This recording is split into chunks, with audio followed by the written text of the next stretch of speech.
So I just wrote an article that got featured in Kiplinger regarding this topic of DIY retirement planners or DIY investors. And these are the people who really try to do it on their own. They've maybe done well over the last 40 years during their working years, and that's been great. But typically what we see is when they get closer to retirement, or maybe they're in retirement, things get a little more complex. There's a lot more mistakes that can be made. There's a lot more focus that has to be done. There's ever-changing things that you have to stay on top of. And so that's what we're going to speak of today of with these DIY investors. Here's the 4 things that we recommend you watch out for. Really just make sure you're accounted for them. It's up to you if you decide to work with a team or continue to DIY your retirement. But these are the 4 things that we found in talking to these types of individuals of what they want and what they're looking for, but also for the reasons why we feel that most people in that situation have decided to work with us based on what they've said.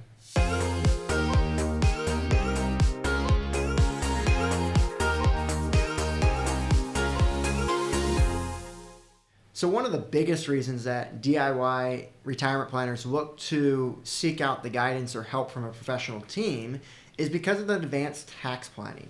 Now, they may have done well with the investments. Now, investment planning, it's been pretty easy, especially over the last 20, 30 years, because the market has done nothing but gone up. And you've probably seen some decent returns over those years. And if that's the case, then congratulations. That's probably putting you in a place where you've got a lot of money saved up to where you're going to be able to enjoy retirement. Typically, when we talk to people, we're not telling them they need more money. We're telling them they just need a better plan. They need to make sure they're accounting for estate planning, for taxes, to be more advanced to set themselves up for success. And so the tax planning side of things gets real difficult because that's a lot harder to plan for. Now, I'm not saying that investment planning is easy, and I still recommend for even DIY investors, I think they should be working with a professional investment team. Now, that doesn't mean that you need to pay a full fee if that's all you want. If you're saying, hey, I can figure out the tax planning on my own, and I just want help with the investment management, then you could pay a very little amount to get that management. And so if that's the only one of the 5 pillars that you want in retirement planning, then you can get that done very inexpensively. And I would recommend you do that versus just picking some stocks or ETFs on your own, because the average investor does underperform the market even. And so this is going to help you make sure that your behaviors are in check, make sure you're doing the right rebalancing, making sure you have the right tax structure of your investments. Most investment planners are able to do that for you. And so, you could potentially get that done for a very low cost if that's all you're looking for. But if you are looking for more comprehensive help, which is obviously what we recommend, obviously a little bias, but that's going to make sure you're not missing anything. And in that's where you're going to get the 5 pillars that are involved, and really the focus of those 5 pillars of retirement planning is tax planning. And the reason why, because that's going to be the biggest expense over your retirement, especially if you've done a great job saving, right? The majority of people who are watching these videos have more saved up in tax-deferred dollars. And so what happens when you take out money from there? Well, you have to pay taxes, and so taxes are going to be a big burden throughout retirement, and those investments are only going to keep growing, and so is your tax burden. And so we need to find strategic ways to plan for that. And the other reason why this is really hard for DIY investors to do on their own is because they have to stay up to date, and tax law changes every day. I say often that the tax code is written in pencil, and so you have to be willing to read tax code. There are more words in the tax code than there are in the Bible. You've got to really be a diligent planner. You got to be a diligent student to make sure that you're not missing anything there. And so a lot of people who are DIY, one reason they work with us is because they're like, I don't want to have to worry about that. I want to just make sure I get it done the right way. And another reason why on that tax planning point is that they don't want to make a mistake. And so we've had a guy who we've had conversations with, and he was trying to do it on his own, and we gave him some guidance of how to do it. And every single time he came back to us and said, I made a mistake. I had to pay a penalty because I didn't plan for this. And so just understand that that's a reality, that if you do it on your own, you may not maximize it, which some people, they may be okay with because they just enjoy it so much. A lot of these DIYs, it's a hobby for them. It's a project for them. It's something to do in retirement that they enjoy. And so if that's the case and you've got enough money, maybe it's not a big deal if you miss those types of things. So that would be the consideration to watch out for if that's you. And then the other reason why this is hard for DIY investors to do on their own, because you need a more sophisticated tax planning software. You need more tax planning tools, reports, calculators to really make these decisions. It's not as simple as just saying, hey, I want to move $100,000 to my Roth, or hey, I'll just decide to sell off that stock. You really need a lot of technology involved in order to make those decisions best, but also be proactive with it, right? So you're just not hoping or guessing. We can get ahead of it by having the right tools in place. Now, the second reason why DIY investors typically look to trust an advisor team is for this point alone of, they don't know what they don't know is what we often hear. And it's more so comes from a place of, I don't want to make a mistake. I've done all the right things up to this point. I'm willing to pay a fee to know that that's going to help me make sure I'm not missing anything and that I'm implementing these strategies the right way. And when you implement the strategies the right way, it can lead to a lot of success, which maybe, should at least make those fees all worthwhile if you're paying a team to do it for you. So if that's your concern and you're just like, look, I've done all the work, I've gotten to where I need to, I'm at the top of the mountain, I just need to get down, well, that's where seeking out help from a team can make a lot of sense. And I once had a guy that came in and saw us. He scheduled a time from our podcast, actually, and he said, I've been working all these years, and he said something I'll never forget. He said, I don't want to make a stupid mistake. And so when I heard that, basically I asked him, I said, well, then, what are you going to do? How are you going to plan? He goes, I need help. He goes, I don't want to do this on my own anymore. I've done well, but there's too much to risk at this point. One mistake, two mistakes without an income to cover up those mistakes can be extremely costly, and I don't want to have to go back to work to make it up. And so if that's you, that's where this can make a lot of sense to work with that team. And the other point here, point number one was about tax planning, but the other point is estate planning. A lot of DIY investors aren't really advanced on the estate planning side. And that estate planning really comes into play if you've been a really diligent saver. So the more money you have saved up, if your goal is to transfer wealth, maybe you want to pass it on to generations to come, maybe you want to give it to a charity. There's a lot of planning that's involved with that.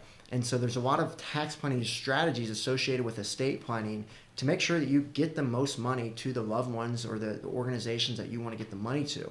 A lot more sophisticated types of trust.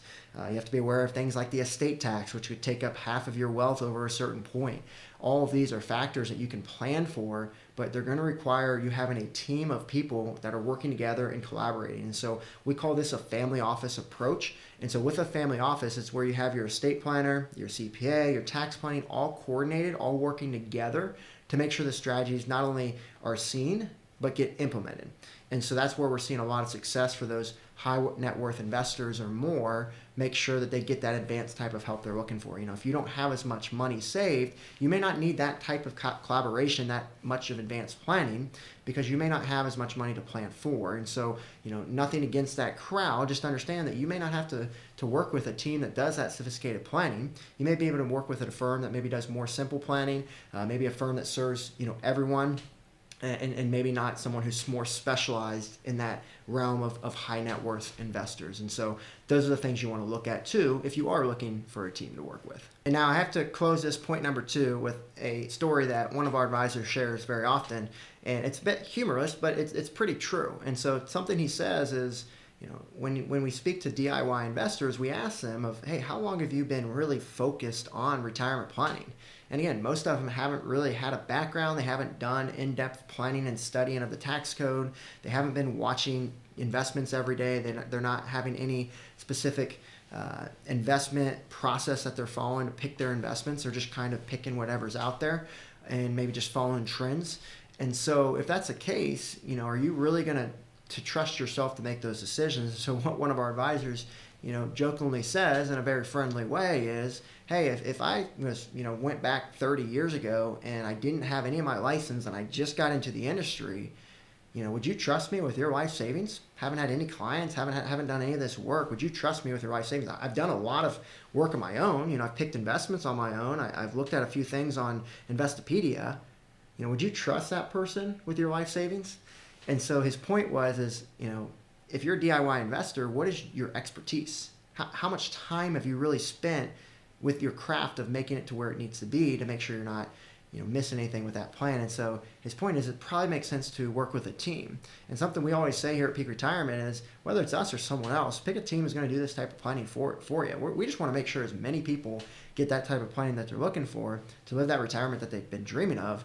And so they don't have to worry about that, right? And so they can have all the right things done. So you could do that by yourself. And if you feel confident, I hope this video doesn't scare you away. I just hope it challenges you to think through these hard decisions to make sure that you have a plan in place that you're comfortable with is ultimately the goal of what we're trying to say here.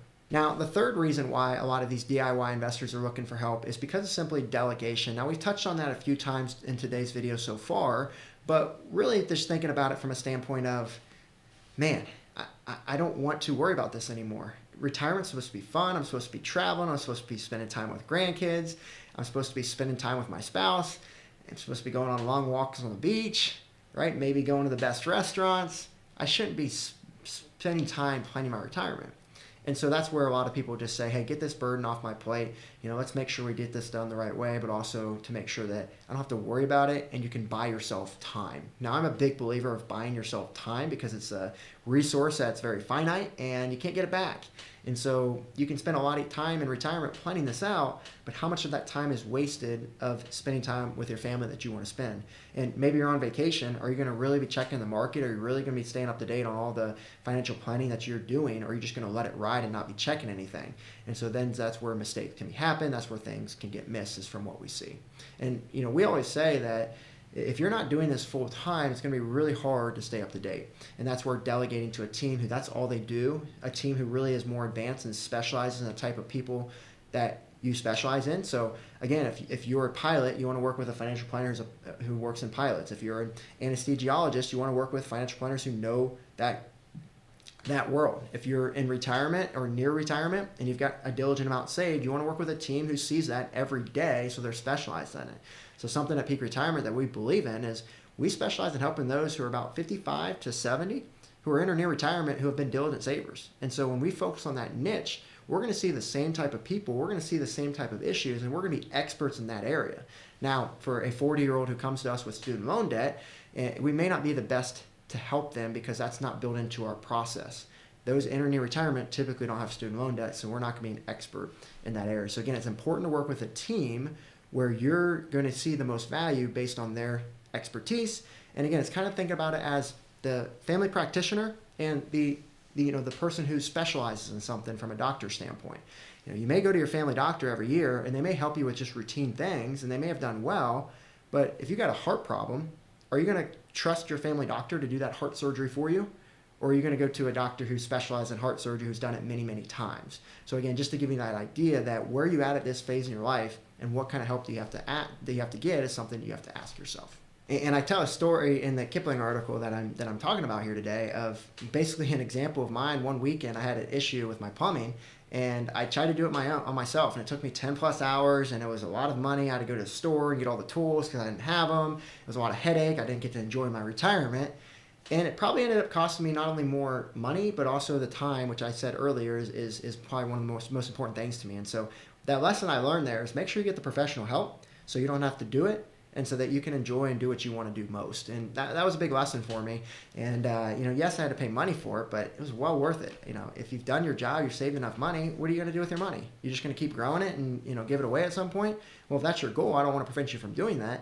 But a lot of people we talk to, they want to enjoy their retirement. And so use your money as a tool to do the things, to buy you time, to do what you want to do so that you can live that fulfillment, that purposeful retirement that you've been working all these years for. Now, probably one of the biggest reasons we see DIY investors get help and why a lot of these folks end up working with a team like ours is because if something happens to them, the DIY investor, they want to make sure their spouse is taken care of. And so typically what we see in these relationships with these two spouses is that, one is going to be more involved in financial planning than the other, typically, and that's not always the case. And so they want to make sure that if something happens to them, that someone's going to be there to help them make decisions moving forward. Now, they may be totally fine financially because you've got enough money saved, but that's not the issue we're talking about. The issue is how are they going to manage it? Are they going to maximize it, or are they just going to dwindle it down and not do any strategies to make sure it's better? And so if you're a DIY investor and you leave all these assets to someone, that doesn't know what they're doing, how much of a cost is that going to be over time and missed opportunities and risks that have not been planned for on an ongoing basis? And so that's where if you work with a team, something happens to you, that spouse now has a trusted team to go to make sure they're making the right decisions so they don't have to worry about anything, and just picking up right where you left off is ultimately the idea. And the other consideration here is make sure you vet out that team you want to work with before it's too late. I mean, if you truly love your spouse and you want to make sure that they're good to go, if you're telling me they don't know what they're doing, well, are they really going to choose the best team to serve them ongoing, especially knowing how bad our industry can be and how many people out there are just salespeople or maybe just do investment planning and charge a full fee? Make sure they get a team that's truly going to add value to their situation, but also make that an easy process. They're dealing with the loss of a loved one at that point, and then you add in all this finance turmoil that they've had to figure out as well. That's going to be very stressful. Whereas you got a team that tells that spouse of, hey, you don't have to worry about the financial plan. Everything's good to go. We're going to take it and make sure you're good to go moving forward. Then the emotional burden, yes, it's hard to deal with. It's always going to be hard to deal with. But now that's the only focus that they can make sure that they can get through and try to make sure that they can grieve through that the right way. And so the question we always ask the people who we meet with in this case is, hey, are both of you 100% comfortable if something happens to the other? And typically that answer is never the case. But even in the instances where both are very involved in the financial planning process, you have to understand that if something happens to the other, they now no longer have someone to help them make decisions. So you maybe bounce things off of each other and you guys can kind of grow together in that instance. But if one passes away, now you don't have a team, you don't have someone else to bounce things off of to make sure you're making the right decisions. And so that's why a lot of people also like working with a team in that instance. So that's what I'd be looking for. And that's why I also think it's very important to work with a team who helps you with ongoing planning, right? Having a relationship is so important. We call it the big R versus the little R. Little R is return. Return's important in your financial plan, don't get me wrong, but really the big thing is relationship, and that's the big R. That's what's most important in making sure you get the planning done, make sure you get that off your plate, that delegation piece, make sure you're not missing anything, make sure that spouse is taken care of. You want all those in place. And so that's why I would highly recommend you work with a team. And if you're still not comfortable after this video working with a team and you feel confident, again, I hope this is a checklist for you that you can go through and say, yeah, I'm good to go. None of those things are concerns. If so, then I'm with you. I don't think it's worthwhile to work with a team ongoing. But typically these are the concerns that people have when looking to work with a team. And this is what we would encourage you to look at. And we also get a lot of people who come to us who say, well, I just want a one-time plan and I'll be good to go. And we're just not the biggest believers in that. And it's really hard to find a team who does one-time plans that really does it as sophisticated and as advanced as we do. Because most of the work that a team like us does is going to be more over time. It's going to be more planning for the future, and things are going to change every year. And the other reason why we went away from doing the one-time plans is for implementation risk.